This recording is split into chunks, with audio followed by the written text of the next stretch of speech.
My father came from, he came in the last decade of the 19th century. I guess it was the 19th. He spent a year, so much I want to tell about him. He was orphaned, his mother died when he was 12. His father remarried and she was not nice, the second wife. So the initial children from the father were somewhat ill-treated.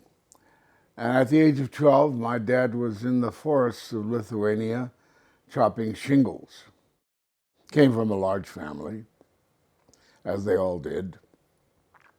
And got to the States maybe 1900, somewhere around that date.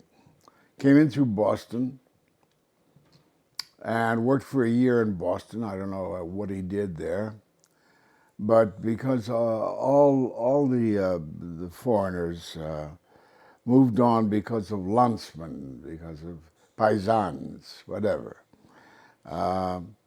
He knew of successful Jews in Kansas City, so he felt that his future and fortune lay there. He got to Kansas City somewhere around 1900, settled in the West Bottoms of Kansas City, Kansas, which housed the packing houses, the railroads, the stockyards, all that in Kansas City. And started a junkyard. And he went out with a pony, he called it a pony, a horse and wagon, and collected junk.